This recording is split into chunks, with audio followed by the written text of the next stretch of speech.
যেভাবে social media আমাদের distract করে দিচ্ছে, আমাদের চিন্তা ভাবনা একেবারে অন্যদিকে চলে গেছে।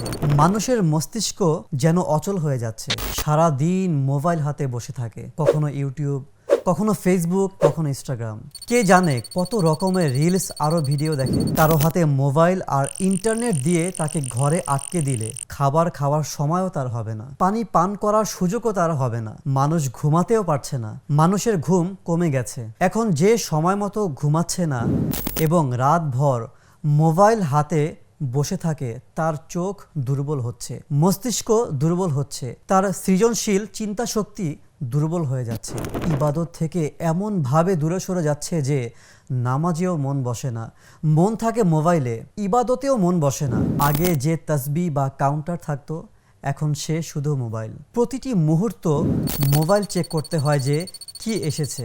একটু ভেবে দেখুন, এই একটি যন্ত্র আমাদেরকে আল্লাহ তাআলার স্মরণ থেকে, ইবাদত থেকে কত দূরে সরিয়ে দিয়েছে।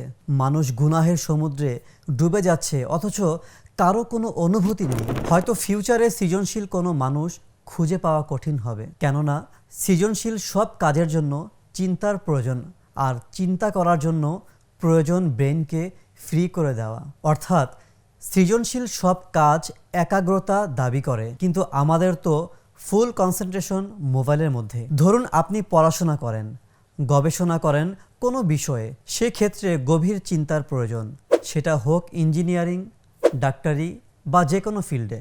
যদি মনোযোগ না থাকে, মস্তিষ্ক যদি অস্থির থাকে, কিছুই করতে পারবেন না। আর আমরা সবাই ধীরে ধীরে সেই রোগেই আক্রান্ত হচ্ছি, ইবাদত থেকেও দূরে সরে যাচ্ছি, নিজেদের স্বাস্থ্যের ক্ষতি করছি। আল্লাহ তাআলা আমাদের এই নীরব মহামারী থেকে হেফাজত করুন, আমিন ইয়া রাব্বাল আলামিন।